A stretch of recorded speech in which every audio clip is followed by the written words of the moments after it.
25 December রোববার রাত 8টায় খালেদ মহিউদ্দিন আছে এটিএসপিকে জানিয়ে দিচ্ছি শিরোনাম। মামলা জট দুরারোগ্য বেঁধে বিচারকদের আন্তরিক হতে বললেন প্রধান বিচারপতি।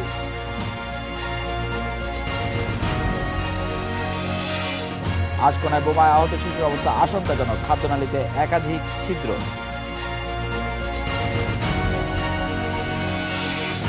ভোরে নিউজিল্যান্ডের সঙ্গে প্রথম ওডিআই মুস্তাফিজের খেলা নিয়ে সংশয় কাটেনি।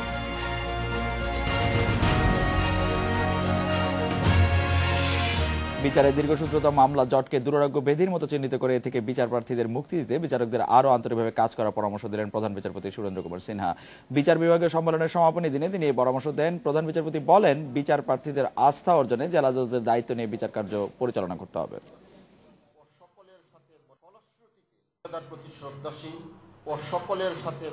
সুপ্রিম কোর্ট মিলনায়তনে জাতীয় বিচার বিভাগীয় সম্মেলন 2016 সমাপনী দিনের কর্ম অধিবেশনের উদ্বোধনীতে বক্তব্য রাখেন প্রধান বিচারপতি। প্রধান বিচারপতি সুরেন্দ্র কুমার সিনহা বলেন, বিচারিক আদালতে এখনো 27 লাখের মতো মামলা জট বেঁধে আছে, যা বিচার ব্যবস্থাকে গতিহীন করতে পারে। এতে ভোগান্তিতে পড়তে পারে বিচার প্রার্থীরা। অনিষ্পন্ন মোকদ্দমা এই ভুজা আদালত ব্যবস্থাপনাকে করতে পারে গতিহীন ও বাড়িয়ে দিতে পারে মোকদ্দমার ব্যয়। এ কারণে মানুষ তার বিরুদ্ধে আদালতে আনতে নিরুৎসাহিত হতে পারে, আগ্রহী হতে পারে বিচার বহির্ভূত পন্থায় অর্থ ও পেশিশক্তির মাধ্যমে সুবিধাজনক সমাধান প্রাপ্তি। মামলা জটের সমস্যার কারণে বিচার প্রার্থীরা বিচারকদের উপর আস্থা হারিয়ে ফেলতে পারে, এমন শঙ্কা প্রকাশ করে আস্থা অর্জনে জেলা জজদের সবচেয়ে বেশি ভূমিকা রাখার তাগিদ দেন প্রধান বিচারপতি। আমাদের অবশ্যই মামলা জটের দুরারোগ্য ব্যাধি থেকে মুক্তি পেতে হবে।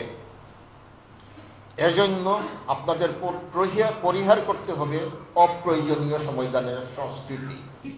জেলা জজ ম্যাজিস্ট্রেটের দ্বন্দ্বের কারণে অনেক সময় বিচার বিলম্বিত হয় মন্তব্য করে এই পরিস্থিতি উত্তরণে নিজেদের মধ্যে সম্পর্কের উন্নয়নের পরামর্শ দেন প্রধান বিচারপতি। Masudur Rahman, independent news, Dhaka. বিষয়ে কথা বলতে আমাদের সাথে আছেন ঢাকা বিশ্ববিদ্যালয় আইন বিভাগের অধ্যাপক doctor S M Hasan Talukdar, সাবেক সচিব আবু আলম মোহাম্মদ শহীদ খান কিছুক্ষণের মধ্যে আমাদের সাথে যোগ দেবেন। অধ্যাপক হাসান তালুকদার, প্রধান বিচারপতি আজ যেটি বলেছেন যে মামলা জট ও বিচারের দীর্ঘসূত্রতার কারণে আইনের শাসনের প্রতি জনগণের আস্থা শিথিল হতে পারে, আপনি বক্তব্যের সাথে একমত কিনা যে বিচারের দীর্ঘসূত্রতার জন্য আইনের শাসনের প্রতি জনগণের আস্থা শিথিল হয়? অধ্যাপক হাসান তালুকদার। ধন্যবাদ। প্রধান বিচারপতি যথার্থই বলেছেন, মামলা বিলম্বের কারণে আপনার বিচার প্রার্থীরা সঠিক বিচার থেকে অনেক সময় বঞ্চিত হয় এবং এটি আইনের শাসনের পরিপন্থী। আমি একটি উদাহরণ দিয়ে বলতে চাই। ভারতে একটি বিখ্যাত মামলায় 1950 সালে 400 জন শ্রমিককে অবৈধভাবে ডিসমিস করা হয়েছিল। ওরা চ্যালেঞ্জ করে শেষ পর্যন্ত মামলাটি সুপ্রিম কোর্ট পর্যন্ত গড়ায়। সুপ্রিম কোর্ট 1975 সালে অর্থাৎ 25 বছর পরে রায় দিল যে ডিসমিসাল অবৈধ এবং তাদেরকে রিইনস্টেট করা হোক। কিন্তু এই 25 বছরে অধিকাংশ শ্রমিক বয়োবৃদ্ধ হয়ে মারা গেছে, আর যারা জীবিত ছিল তাদের চাকরির বয়স নাই। আর এই 25 বছর যাদেরকে অবৈধভাবে নিয়োগ দেওয়া হলো তারা রিটায়ারমেন্টের পথে যাচ্ছে। তখন চিফ জাস্টিস তার রায়ে উল্লেখ করে বলেছিলেন যে we have given judgement here but not justice to the people who suffered a lot during this 25 years. আমরা এখানে রায় দিয়েছি, বিচার দিতে পারিনি। আমাদের ক্ষেত্রে কিন্তু তাই হয়। এত বিলম্বে বিচার প্রার্থীদের ক্ষেত্রে কোনো কাজই লাগে না। বিচার প্রার্থীদের বিলম্ব নিয়ে আসলে নানা রকম মত রয়েছে। আমি জনাব আবু আলম মোহাম্মদ শহীদ খানের কাছে জানতে চাইবো, প্রফেসর হাসান তালুকদার, আমরা আবার আসছি আপনার কাছে, যে প্রধান বিচারপতি আজ বলছেন যে এটা জেনে আমি ব্যথিত হয়েছি যে কোনো জেলার জেলা জজ ও চিফ জুডিশিয়াল ম্যাজিস্ট্রেট সম্পূর্ণ ব্যক্তিগত কারণে অনাকাঙ্ক্ষিত বিবাদে জড়িয়ে পড়েছেন। এটি জেলার সামগ্রিক বিচার ব্যবস্থার উপর অত্যন্ত বিরূপ প্রভাব ফেলছে। অবস্থাটা কি সত্যি এরকম কিনা আপনার পর্যবেক্ষণ একটু জানতে চাইছিলাম জনাব আবু আলম মোহাম্মদ শহীদ খান। আমার মনে হয় বাংলাদেশের বিচার ব্যবস্থা স্বাধীন এবং আমরা একটা স্বাধীন বিচার ব্যবস্থা দেখতে পাচ্ছি। কোনোখানে কোনো জেলা জজ বা জেলা প্রশাসক বা পুলিশ সুপার তারা কোনো ব্যক্তিগত দ্বন্দ্বে জড়িয়ে পড়বেন, এটা প্রশাসনের কাম্য নয়, এটা হওয়ার কথা না। আমি ঠিক জানি না আপনি কোন জেলার উদাহরণ দিচ্ছেন। কোনো জেলায় এরকম হলে অবশ্যই এটা ভালো নয়, কারণ এটা বিচার বিভাগের উপরে এটার প্রভাব পড়তে পারে। প্রধান বিচারপতিকে আমি উদ্ধৃত করলাম, যেখানে তিনি বলছেন জেলার জেলা জজ ও চিফ জুডিশিয়াল ম্যাজিস্ট্রেট সম্পূর্ণ ব্যক্তিগত কারণে অনাকাঙ্ক্ষিত বিবাদে জড়িয়ে পড়ছেন। ধন্যবাদ আপনাকে মাননীয় প্রধান বিচারপতি। এটা যদি বলে থাকেন, আমি কাল সকালে যখন অফিস খুলবে তখন আমি অ্যাকশন দেখতে চাই, কারণ এটা শুধু বললেই হবে না। কোনো ব্যক্তিগত কারণে অনাকাঙ্ক্ষিত বিরোধে জড়িয়ে পড়ছেন, এটা কিন্তু বিশাল অভিযোগ। এবং এই বিচারপতিদের, যারা বিচারপতি আছেন এখন বিচার ব্যবস্থার, তাদের বিরুদ্ধে ব্যবস্থা নেওয়ার সম্পূর্ণ কর্তৃত্ব এখন সুপ্রিম কোর্টের আপিল বিভাগের, এবং সুপ্রিম কোর্টের অন্য বিভাগ যেটা আছে তাদের সুপ্রিম জুডিশিয়াল কাউন্সিলও আছে। অবশ্যই এই বিষয়ে ব্যবস্থা নেওয়া উচিত। অনাকাঙ্ক্ষিত বিবাদে কেউ যদি জড়িয়ে পড়েন, অবশ্যই ব্যবস্থা নেওয়া উচিত। Professor S M Hasan Talukdar, আমি এই বিষয়টি আবার আপনার দৃষ্টি গোচর করতে চাই যে যেটি জনাব আবু আলা মোহাম্মদ শহীদ খান বললেন, যে বক্তব্যে যে অভিযোগ, প্রধান বিচারপতির বক্তব্যে, মাননীয় প্রধান বিচারপতির বক্তব্যে যে অভিযোগ উঠে এসেছে, সেই অভিযোগটি কিন্তু খুবই গুরুতর। আমি জনাব আবু আলা মোহাম্মদ শহীদ খানের সাথে শতভাগ একমত যে কোনো জেলার জেলা জজ ও চিফ জুডিশিয়াল ম্যাজিস্ট্রেট সম্পূর্ণ ব্যক্তিগত কারণে অনাকাঙ্ক্ষিত বিবাদে জড়িয়ে পড়ছেন। এটি তো অবশ্যই আমলে নিয়ে তার কোনো শাস্তি বিধানের মতো অপরাধ। আপনি কি মনে করছেন? আপনি যথার্থই বলেছেন, কিন্তু বিষয়টি কিন্তু প্রশাসনের নয়। চিফ জুডিশিয়াল ম্যাজিস্ট্রেট কিন্তু জুডিশিয়াল অফিসার, উনি কিন্তু এক্সিকিউটিভ অফিসার নন। দ্বিতীয়ত এখানে প্রশাসনের সাথে কিন্তু এখানে সংঘর্ষ নয়। এখানে দুইজনই কিন্তু ডিস্ট্রিক্ট জাজ এবং চিফ জুডিশিয়াল অফিসার, দুইজনই কিন্তু জুডিশিয়াল অফিসার, বিচার বিভাগের লোক। জি, সেই জন্য প্রফেসর তালুকদার প্রশ্নটি সেই জন্যই আসে। আমাকে প্রথমে জনাব আবু আলা মোহাম্মদ শহীদ খান ভালো করে শুনতে পাননি, সেই জন্য তিনি মনে করেছিলেন জেলা জজ এবং জেলা প্রশাসকের মধ্যে গন্ডগোল কিনা। কিন্তু যদি দুইজন আসলে প্রধান বিচারপতির অধীনের দুইজন ব্যক্তি, তাদের বিরুদ্ধে যদি অনাকাঙ্ক্ষিত বিবাদে জড়িয়ে পড়ার অভিযোগ ওঠে ব্যক্তিগত কারণে, তাহলে তাই সেইখানে শাস্তি বিধান করা উচিত কিনা প্রশ্ন হচ্ছে সেটি। মানে প্রধান বিচারপতি নিজেই শাস্তির ব্যবস্থা করবেন কিনা? অবশ্যই না, এখন এই বিষয়টা তো অভিযোগ আকারে গেলে তিনি শাস্তির ব্যবস্থা করতে পারেন। আর অভিযোগ আকারে যদি না যায়, তাহলে স্ব-উদ্যোগে তিনি জিনিসটি সলিউশনের জন্য তিনি পলিসি নির্ধারণ করতে পারেন, ব্যবস্থা গ্রহণ করার জন্য উদ্যোগ নিতে পারেন। তবে প্রশাসনের প্রশ্নটা এসছে, আপনি নিশ্চয়ই পত্রিকা দেখেছেন যে, এবং মাননীয় প্রধান বিচারপতির বক্তব্যে আমরা শুনেছি যে সরকারের বিভিন্ন ডিপার্টমেন্টগুলোর আভ্যন্তরীণ প্রতিযোগিতায় নেমেছে জুডিশিয়ারির স্বাধীনতার ব্যাপারে এখানে। এবং ইভেন যে আমাদের বিচারের যে বিলম্বের যে অন্যতম যে কারণগুলো আছে, তার মধ্যে একটা হচ্ছে যে আপনার বিচার প্রাপ্তির তুলনায়, মামলার তুলনায় বিচারকদের সংখ্যা অত্যন্ত কম। এটি একটি কারণ হতে পারে। এই ক্ষেত্রে আদালতের সংখ্যা বাড়ানো, বিচারকের সংখ্যা বাড়ানো, এই ক্ষেত্রে কিন্তু বিচার বিভাগের তেমন কিছুই করণীয় নেই। এখানে অবশ্যই সরকারকে উদ্যোগী ভূমিকা পালন করতে হবে। প্রফেসর আসাদ তালুকদার, আপনি আমাদের সঙ্গে থাকবেন। আপনি যে বিষয়টি উত্থাপন করলেন, আমি জনাব আবু আলা মোহাম্মদ শহীদ খানের ওই বিষয়টির প্রতি দৃষ্টি আকর্ষণ করছি। কালকে প্রধান বিচারপতি বলছেন, রাষ্ট্রের কোনো অঙ্গ, বিভাগ বা সংস্থার সমালোচনা করছি না, আমি তাকে উদ্ধৃত করছি। তিনি বলছেন, রাষ্ট্রের প্রতিটি সংস্থা অন্য সংস্থার উপর আধিপত্য বিস্তারের প্রতিযোগিতায় লিপ্ত। শুধু সংস্থা বা প্রতিষ্ঠানগুলিও নয়, রাষ্ট্রের বিভাগগুলিও এই প্রতিযোগিতার বাইরে নেই, কেবলমাত্র বিচার বিভাগই এর ব্যতিক্রম। আপনি এই বক্তব্যের প্রেক্ষিতে আপনার মন্তব্য একটু জানতে চাইছিলাম। মাননীয় প্রধান বিচারপতির বক্তব্যের বিষয়ে মন্তব্য করা খুবই অসমীচীন হবে। মাননীয় প্রধান বিচারপতি যেটা মনে করেছেন তার নিজের বুদ্ধি, মেধা, প্রজ্ঞা দিয়ে সেটা তিনি বলেছেন।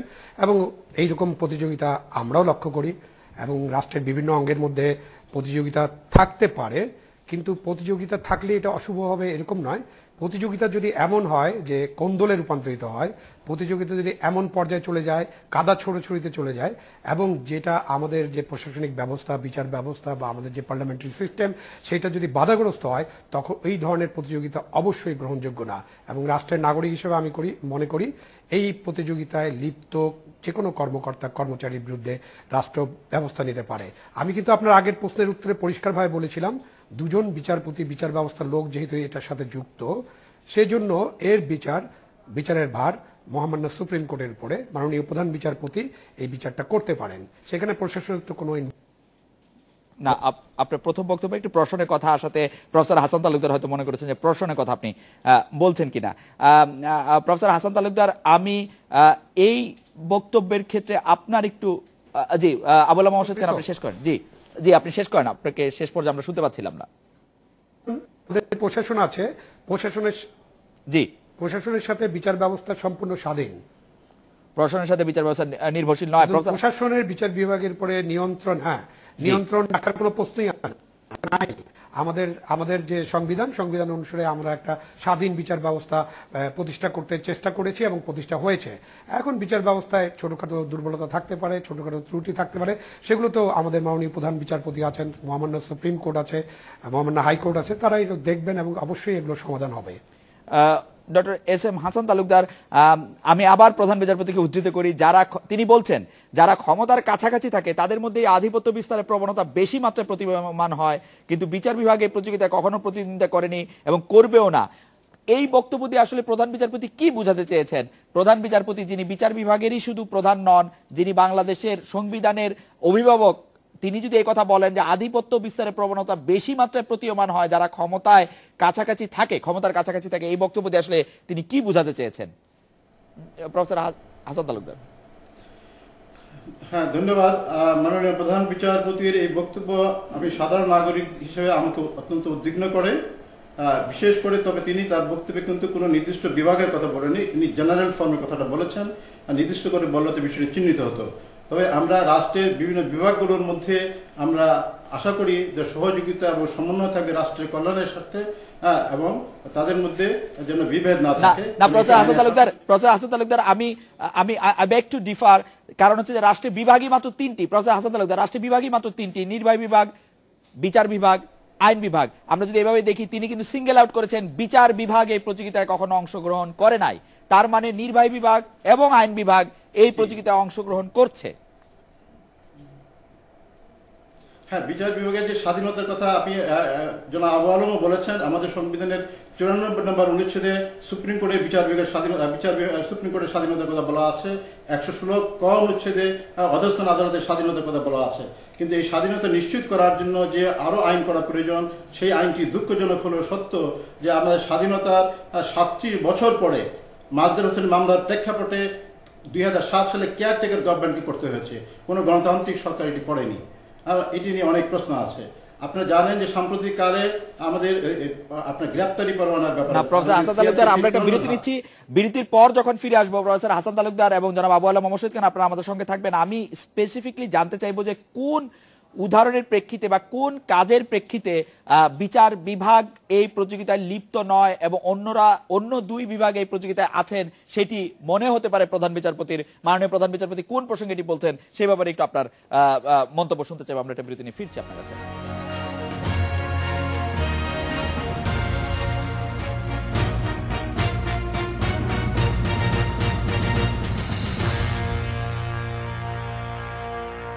প্রফেসর হাসান তালুকদার, রাষ্ট্রের বিভাগগুলোর মধ্যে আধিপত্য বিস্তারের প্রবণতা বলতে প্রধান বিচারপতি কোন বিষয়টিকে সামনে নিয়ে এসছেন বা কোন বিষয়গুলি তার বক্তব্যে পরিষ্কার হচ্ছে, প্রতিভাত হচ্ছে, সেই বিষয়ে আপনার একটু মতামত জানতে চাইছিলাম। ধন্যবাদ। আমি এই বিষয়ে বলবার আগে আমি একটি বিষয় আগে বলে নিতে চাই। সেটি হচ্ছে যে ধরনের আপনার প্রতিযোগিতার কথা বলা হচ্ছে, এটি হয়তোবা একটি বিরক্তিকর পর্যায়ে এসছে বলেই প্রধানমন্ত্রী মাননীয় প্রধান বিচারপতি প্রকাশ্যে এটি বলেছেন। তবে এটি আমার কাছে আমাদেরকে প্রত্যেক নাগরিককে উদ্বিগ্ন করে। আমাদের সংবিধানের 48(5) অনুচ্ছেদ অনুযায়ী আমাদের প্রধানমন্ত্রী ডোমেস্টিক পলিসি এবং ফরেন পলিসি বিষয়ে সময়ে সময়ে রাষ্ট্রপতিকে অবহিত রাখবেন, এটি তার সাংবিধানিক দায়িত্ব। আমার মনে হয় এই বিষয়টি একটি গুরুতর বিষয় বিধায় প্রধানমন্ত্রী অবশ্যই রাষ্ট্রপতিকে অবহিত করবেন এবং এটি অবহিত করার সময় রাষ্ট্রপতিকে নিশ্চয়ই তিনি পরামর্শ দিবেন বিষয়টি প্রধান বিচারপতি আলোচনা করে একটা অ্যামিকেবল সেটেলমেন্টের দিকে যাওয়ার জন্য। এটি হচ্ছে আমার পরামর্শ। আর আরেকটি বিষয় হচ্ছে যে আমাদের বিশেষ করে পাকিস্তান আমলে এবং স্বাধীনতার পর কিছু সময় আমাদের বিচার বিভাগের ভূমিকা খুব সুখকর ছিল না। আপনারা জানেন স্টেট ভার্সেস ডোসো মামলায় আমাদের সুপ্রিম কোর্ট মার্শালকে বৈধতা দিয়েছিল। 75 সালের পরে আপনার হালিমা খাতুন এবং স্টেট বাংলাদেশ ভার্সেস আপনার জয়নাল আবেদিন মামলায়ও কিন্তু পরোক্ষভাবে আমাদের সুপ্রিম কোর্ট সামরিক শাসনকে বৈধতা দিয়েছিল। কিন্তু পরবর্তীকালে আমরা দেখলাম যে সাম্প্রতিককালে সুপ্রিম কোর্টের কিছু বিরোচিত রায় আছে। আপনারা জানেন যে 5th অ্যামেন্ডমেন্টকে তারা বাতিল করেছে, 7th অ্যামেন্ডমেন্টে সামরিক শাসনকে বাতিল করেছে, 13th অ্যামেন্ডমেন্টে কেয়ারটেকার গভর্নমেন্টের বিষয়টি বাতিল করেছে, 16th অ্যামেন্ডমেন্টে আপনার সুপ্রিম জুডিশিয়াল কাউন্সিলের এগেনস্ট পার্লামেন্টের যে ক্ষমতা সেটিকে তারা বাতিল করেছে। ইভেন আপনার এই 8th অ্যামেন্ডমেন্টের পার্শিয়ালি হাইকোর্ট ডিভিশন ডিসেন্ট্রালাইজেশনের রাইটটিও তারা বাতিল করে দিয়ে দৃঢ়তা পরিচয় দিয়েছে। শুধু তাই নয়, আপনারা জানেন যে আপনাকে ধন্যবাদ। আমি জনাব আবু আলম মোহাম্মদ শহীদ খান আপনার কাছে জানতে চাইবো যে প্রধান বিচারপতি পুলিশের সমালোচনা করছেন। তিনি বলছেন, তাকে উদ্ধৃত করছি, আমাদের দেশে পুলিশ প্রশাসন অপরাধীদের গ্রেপ্তার করার ব্যাপারে যতটা পারদর্শী, সাক্ষী উপস্থিত করার ক্ষেত্রে ততটা পারদর্শী নয়। সেই কারণে মামলার ফলাফল হতাশাজনক হয়। আপনি এই বক্তব্যের প্রেক্ষিতে আপনার মতামত একটু জানতে চাইছিলাম যে এই ধরনের বক্তব্য যে সাক্ষী উপস্থিত করা, ঠিকমতো কেস ডকেট তৈরি করা, চার্জশিট দেওয়া, সেই ব্যাপারটি নিয়ে একেবারে বিচার আদালতের নিম্নতর পর্যায় থেকে শুরু করে সর্বোচ্চ আদালত পর্যন্ত কথা বলছে, এই ব্যবস্থার কোনো উন্নতি কি আপনি দেখছেন কিনা? এই ব্যবস্থা যেটা মাননীয় প্রধান বিচারপতি যেটা দেখেছেন এবং যা বলেছেন, অবশ্যই এটা একটা গুরুত্বপূর্ণ বিষয়। পুলিশ প্রশাসন নিশ্চয়ই তার বক্তব্য শুনেছেন মাননীয় প্রধান বিচারপতির, এবং পুলিশ প্রশাসন ঊর্ধ্বতন পুলিশ কর্তৃপক্ষ নিশ্চয়ই এই বিষয়গুলো দেখবেন। এটা সত্যি যে সাক্ষীর হাজিরা এটা অনেক বিলম্বিত হয়। এটা মাননীয় প্রধান বিচারপতি একটা কথা বলেন নেই, সেটা হলো সাক্ষীর নিরাপত্তা, সেটাও খুব গুরুত্বপূর্ণ। আমি এটা যোগ করতে চাই, সাক্ষীর নিরাপত্তা এবং সাক্ষীর হাজির হওয়াটা এটা খুবই গুরুত্বপূর্ণ, এবং এটা যদি ঠিকমতো করা যায়, পুলিশ কর্তৃপক্ষ তাদের দায়িত্ব যদি ঠিকমতো পালন করেন, তাহলে যে বিচারের যে দীর্ঘসূত্রিতা সেটা থাকবে না। কিন্তু অন্যদিকে কথা থাকতে পারে যে যেখানে ক্রিমিনাল কেস ছাড়া অন্য সিভিল কেসে সেখানে অনেক দীর্ঘসূত্রিতা হয়, সেখানে সেটা তো বিচার বিভাগের বিষয়, এটা তারা নিজেরা খতিয়ে দেখতে পারেন। আমি মনে করি যে এই অবজারভেশন, মাননীয় প্রধানমন্ত্রীর এই অবজারভেশন ইতিবাচক দৃষ্টিভঙ্গিতে নিয়ে পুলিশ কর্তৃপক্ষ এটাকে যে কিভাবে ঠিক করা যায়, কি কি সমাধান করা যায়, এটা নিশ্চয়ই তারা দেখবেন। আপনি যেটা বলছিলেন যে শাসন বিভাগ, আইন বিভাগ বা মাননীয় প্রধান বিচারপতি যে ইঙ্গিত করেছেন যে কোনো বিভাগ রাজনীতিবিদদের খুব কাছাকাছি থাকার জন্য বিশেষ সুবিধা নিয়ে থাকে, এটা সমালোচনা। আমি সমালোচনাকে ইতিবাচকভাবে দেখি। কোনো ক্ষেত্রে কোনো দেশে, প্রায় সব দেশেই কেউ কখনো কখনো এই ধরনের একটা সুবিধা নিয়ে থাকেন এবং রাজনীতিবিদরাও এটাতে জড়িয়ে পড়েন। আমরা সেখান থেকে বেরিয়ে আসতে চাই। আমি মনে করি যে আমাদের যে শাসন বিভাগ, আইন বিভাগ এবং বিচার বিভাগ আছে, তারা সম্মিলিতভাবে কাজ করবে, আবার তারা তাদের নিজস্ব গণ্ডিতে তারা পৃথকভাবে কাজ করবে। আমি মনে করি যে এই বিভাগগুলোর ভেতরে কম্পিটিশন থাকা উচিত, তাদের নিজেদের মধ্যে কম্পিটিশন থাকবে, তারা কোন বিভাগ কত ভালো কাজ করতে পারে। আমি এটাও মনে করি যে আমাদের অন্তঃক্যাডার প্রতিযোগিতাও থাকতে হবে, সুস্থ প্রতিযোগিতা।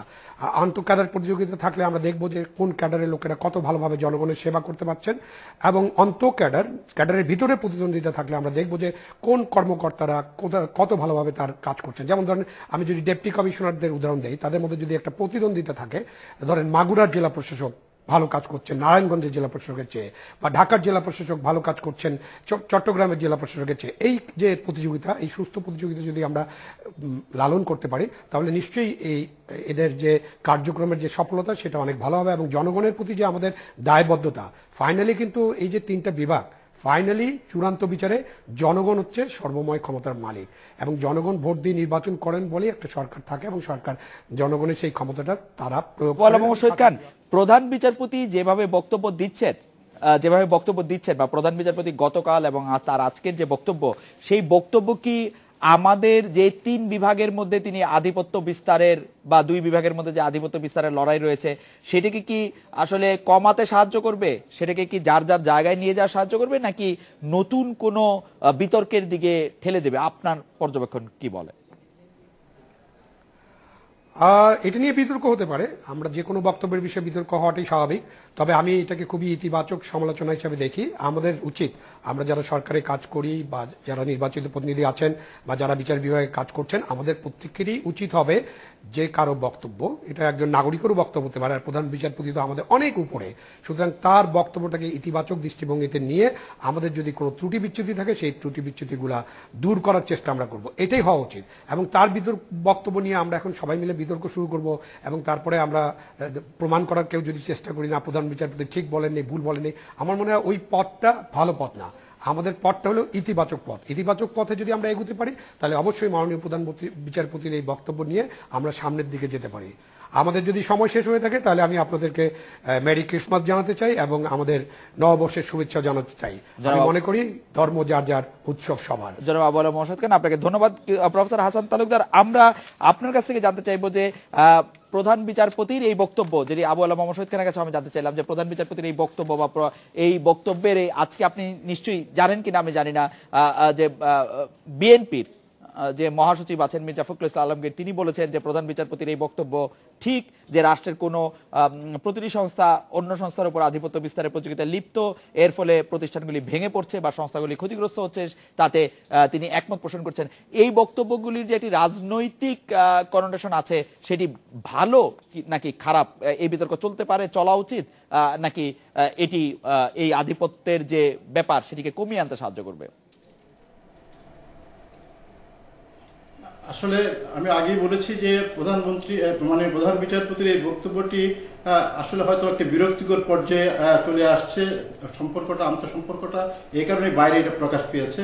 তবে এটি এই যে তাদের মধ্যে এই যে অবস্থাটা বর্তমানে যে বিরক্তিকর অবস্থাটা আছে সেটা বাড়বে কি কমবে সেটি নির্ভর করছে বাকি যে দুটো বিভাগ আছে তারা সেটাকে কিভাবে গ্রহণ করে।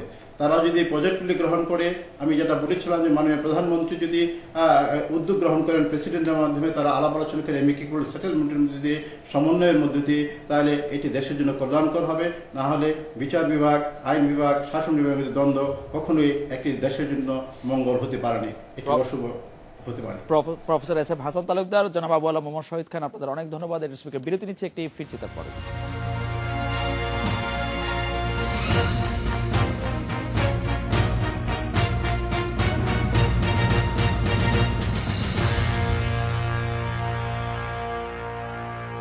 আশকোনায় জঙ্গি আস্তানা থেকে উদ্ধার করা বোমায় আহত শিশুটির অবস্থা আশঙ্কাজনক। ঢাকা মেডিকেল কলেজ হাসপাতালে চিকিৎসকেরা জানিয়েছেন বোমার আঘাতে তার শ্বাসনালীতে 12-13টি ছিদ্র হয়েছে।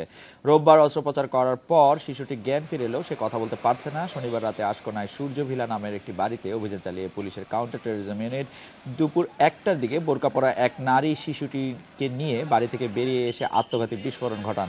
পরে শিশুটিকে আহত অবস্থায় উদ্ধার করে ঢাকা মেডিকেলে পাঠানো হয়।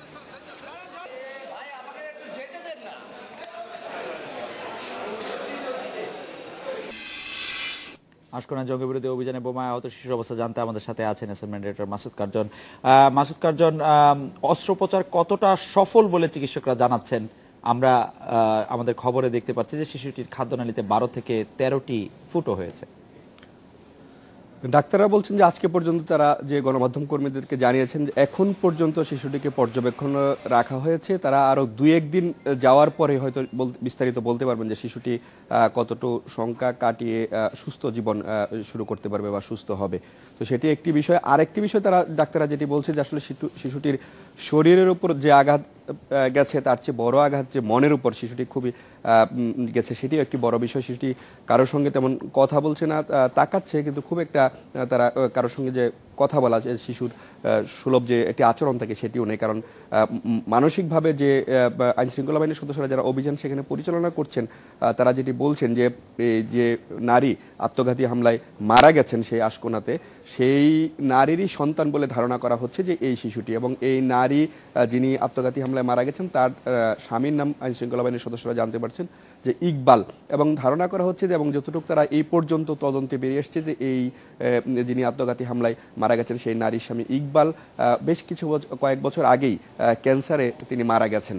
এবং শিশুটির কাছে যখন চিকিৎসকরা তার বাবা এবং মায়ের নাম জিজ্ঞেস করেছেন তখনও বলা হয়েছে যে তার মায়ের নাম এবং শিশুটির বাবার নাম বলা হয়েছে যে ইকবাল। তো এটি চিকিৎসকরা বলছেন যে শরীরের উপর যে পুরো শরীরটাই আসলে ব্যান্ডেজ করা, বিভিন্ন জায়গায় আঘাত লেগেছে, ভিতরে খাদ্যনালীতে। কার্জন, শিশুটির কোনো আত্মীয় স্বজন বা তার কেউ প্রতিবেশীদের কেউ তার সাথে দেখা করতে এসেছেন কিনা, থাকছেন কিনা শিশুটির সঙ্গে? না, এখন পর্যন্ত এই ধরনের কোনো তথ্য আমরা পাইনি যে শিশুটির কোনো আত্মীয় স্বজন হাসপাতালে এসছেন বা খোঁজখবর নিয়েছেন। আইন শৃঙ্খলা বাহিনীর সদস্যরাও আসলে যেটি বলছেন যে শিশুটি মানে এখন পর্যন্ত তারা যেটুকু তথ্য পেয়েছেন সেটি হচ্ছে যে যিনি এই কালকের হামলার সময় আত্মঘাতী গ্রেনেড বিস্ফোরণের সময় মারা গেছেন তারই সন্তান বলে ধারণা করা হচ্ছে, এরকমটি তারা নিশ্চিত হয়েছেন এখন পর্যন্ত। কিন্তু অন্য কোনো আত্মীয় স্বজন শিশুটির সঙ্গে দেখা করতে এখন পর্যন্ত আইন শৃঙ্খলা বাহিনীর সদস্যরাও জানাতে পারেনি। এবং হাসপাতাল থেকেও জানানো হয়েছে যে এখন পর্যন্ত কেউ খোঁজ খবর, সন্ধ্যা পর্যন্ত আমরা যতটুকু নিয়েছিলাম যে এখন পর্যন্ত কেউ শিশুটির জন্য বা হাসপাতালে এসে দেখা করেছেন বা তার আত্মীয় স্বজন এসেছেন এরকম কোনো তথ্য আমরা জানতে পারিনি। খালেদ ভাই, শিশুটি কেন কথা বলতে পারছে না এই বিষয়ে চিকিৎসকরা আর কিছু বলেছেন কিনা? কারণ আমরা আমাদের সাংবাদিকদের মাধ্যমে আমরা জানি যে অস্ত্রোপচারের আগে অক্সিজেন মাস্ক খোলার পর সে তার নাম সাবিনা, বাবা ইকবাল আর মা শাকিরা বলেও জানিয়েছে, যেটি আপনি বললেন। কেন এই মুহূর্তে সে কথা বলতে পারছে না সেই ব্যাপারে কিছু জানিয়েছে কিনা ডাক্তাররা? না, ডাক্তাররা যেটি আসলে বলছে যে শিশুটির উপর মানসিক একটা চাপও আসলে পড়েছে।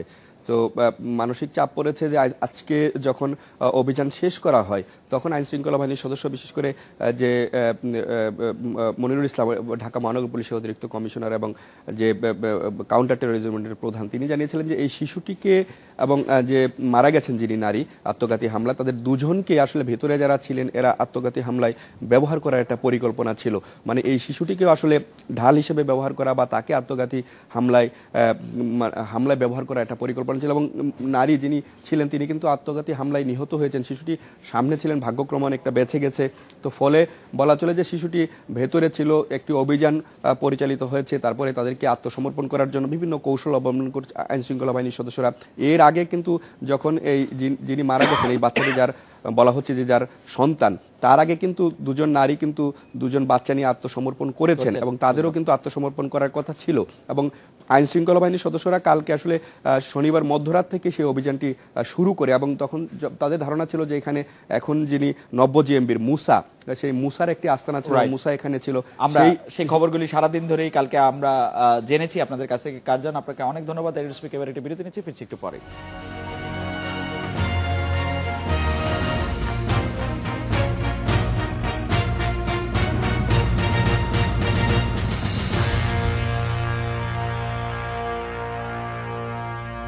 সোমবার ভোরে ক্রাইস্টচার্চে বাংলাদেশ নিউজিল্যান্ড প্রথম ওয়ানডে মুস্তাফিজুর রহমানকে খেলানো নিয়ে এখন অনিশ্চয়তা। অধিনায়ক, অন্যদিকে নিজেদের বাজে ফর্ম কাটিয়ে ওঠার অপেক্ষা রয়েছে নিউজিল্যান্ড। এই বিষয়ে কথা বলতে আমাদের সাথে আছেন সহকর্মী সাইফুল মজুমদার। সাইফুল, মাশরাফি আসলে মুস্তাফিজকে খেলানোর ব্যাপারে প্রধান সংশয়টা কি নিয়ে ভুগছেন? আমরা দেখলাম প্রস্তুতি ম্যাচে মুস্তাফিজ বল করছেন, 8-9 ওভারের মতো বল করলেন, 39 রান দিলেন, 2 উইকেট পেলেন। তার রান আপে আমি তাকে পরে ভিডিওতে যেই ফুটেজ দেখেছি আমার মনে হয়নি তিনি ছন্দে নেই। সংশয়টা কোথায় আসলে? যেহেতু মুস্তাফিজ ইনজুরির পর প্রায় 6 মাস পর মাঠে ফিরছে, তার কাঁধে যে বা কাঁধে ইনজুরি হয়েছিল, তারপর প্রস্তুতি ম্যাচ খেলেছে, সেখানে আসলে বোলিং করতে তার কোনো সমস্যা হচ্ছে না। একটা জায়গায় সমস্যা হচ্ছে যে ফিল্ডিং করতে গিয়ে যখন সে বল থ্রো করছে তখন তার বা কাঁধে ব্যথা হচ্ছে। এবং বাংলাদেশ টিম ম্যানেজমেন্ট চাচ্ছে আসলে পরে যে ম্যাচগুলো আছে, বিশেষ করে নিউজিল্যান্ড সিরিজে বাংলাদেশের 3টা ওয়ানডে, 3টা টি20 এবং 2টা টেস্ট আছে, তারা আসলে ঝুঁকি নিতে চাচ্ছে না। অর্থাৎ এখন পুরো বিষয়টা মুস্তাফিজের উপরে ছেড়ে দিচ্ছে। সে যদি সুস্থ অনুভব করে, অর্থাৎ আগামীকাল ম্যাচের আগে তিনি যদি মনে করেন তিনি আজকে খেলার মতো ফিট, তার উপর সে যদি মনে করেন, তখন আসলে বাংলাদেশ টিম ম্যানেজমেন্ট নেবে তাকে একাদশে খেলানো হবে কিনা। আসলে ম্যানেজমেন্ট চাচ্ছে না তাকে আসলে কোনো দায়িত্ব বাড়িয়ে দিতে কিংবা তার মধ্যে কোনো অতিরিক্ত চাপ দিতে। অর্থাৎ মুস্তাফিজ যদি নিজ দায়িত্বে যদি খেলার জন্য ফিট মনে করেন, সেক্ষেত্রে মুস্তাফিজ খেলবেন। সাইফুল, সেই ক্ষেত্রে আমাদের একাদশটি কিরকম দেখতে হতে পারে সেটি একটু বলবেন? মানে আমরা কিরকম একাদশ নিয়ে খেলছি? একাদশটা পরীক্ষিত সবাই থাকবেন, যারা আসলে অটোমেটিক চয়েস, তারা তামিম, ইমরুল, যদি বলি সাব্বির, মুশফিক, সাকিব আল হাসান, মাহমুদুল্লাহ, মুসাদ্দেক সৈকত, তারা কমন থাকবেন। একটা জায়গায় হয়তো সমস্যা হতে পারে, যেটি হচ্ছে তানভীর হায়দার বা মেহেদি হাসান, কাকে খেলাবেন, কার অভিষেক হতে পারে। সেক্ষেত্রে নিউজিল্যান্ডের কিন্তু যারা ব্যাটসম্যান আছেন তাদের মধ্যে 3 থেকে 4 জন লেফট আর্ম ব্যাটসম্যান আছেন। সেক্ষেত্রে অফ স্পিনার যদি খেলানোর চিন্তা করা হয়, সেক্ষেত্রে মেহেদি মিরাজের অভিষেক হয়ে যেতে পারে, তাহলে তানভীর হায়দারের অভিষেকটা হয়তো আরও দীর্ঘ হতে পারে। তবে চন্ডিকা হাথুরু সিং যেটি বলছেন যে চন্ডিকা হাথুরু সিংয়ের কিন্তু প্রেসক্রিপশন অনুযায়ী বা তার নিজস্ব চাহিদা অনুযায়ী তানভীর হায়দারকে জাতীয় দলে নেওয়া হয়েছে, ডাউন আন্ডারে নেওয়া হয়েছে। এবং ইংল্যান্ডের বিপক্ষে যে একটা প্রস্তুতি ম্যাচ ছিল চট্টগ্রামে, সেখানে তানভীর হায়দার কিন্তু তার মন জয় করেছেন, সেই দিক থেকে এগিয়ে আছেন ওয়ানডেতে তানভীর হায়দার। তবে মিরাজের যে অভিজ্ঞতা ইংল্যান্ড সিরিজে আমরা দেখেছি, অভিষেকে যে উজ্জ্বল ছিলেন, সেটি যদি গুরুত্ব দেওয়া, সেক্ষেত্রে হয়তো মিরাজকে নেবেন। এছাড়া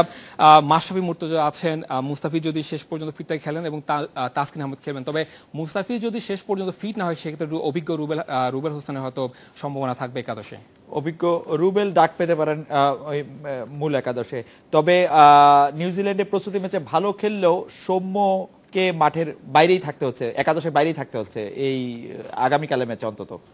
টিম ম্যানেজমেন্ট আসলে বেস্ট 11 করতে গিয়ে অনেক দিক বিবেচনা করা হয়, সেক্ষেত্রে হয়তো এই জিনিসটা চিন্তা করবেন। তবে একটা জায়গায় কিন্তু যে আমি যেটি বলছিলাম যে মুস্তাফিজ রহমান যদি ফিট না হন, সেক্ষেত্রে রুবেলও ঢুকতে পারেন, সেক্ষেত্রে তাসকিন সৌম্য সরকারকে হয়তো পেস অলরাউন্ডার হিসেবে বিবেচনা করে কিন্তু সেখানে তার জায়গা হতে পারে সেটা নির্ভর করছে ম্যাচের আগে উইকেটটা দেখে, কারণ ক্রাইস্ট চার্চের হেগলি ওভালের যে উইকেটটা আছে সেটি গত কয়েকদিন ছিল সবুজ উইকেট, কিন্তু গতকাল থেকে সেটিকে ঘাস ছেটে ফেলানো হচ্ছে এবং সেই উইকেটটা বাদামি উইকেট হয়ে যাচ্ছে, অর্থাৎ ব্যাটিং উইকেট করার প্ল্যান করা হচ্ছে। এবং যদি এভাবে বলি যে গত এক বছরে এই হেগলি ওভালে 3টা লিস্টে ম্যাচ হয়েছিল এবং সেখানে প্রত্যেকটা ম্যাচেই এভারেজ যদি দেখেন সেখানে 270 থেকে 280 হয়েছে, এবং এই ম্যাচেও হয়তো সেই ধরনের 300 স্কোর একটা উইকেট বানানো হবে যেখানে দুই দলে ভালো ব্যাটিং করতে পারে। সাইফুল মজুমদার, আপনাকে অনেক ধন্যবাদ। এই ছিল আজকের এডিটর স্পিকে। আমন্ত্রণ আমাদের পরের আয়োজনে।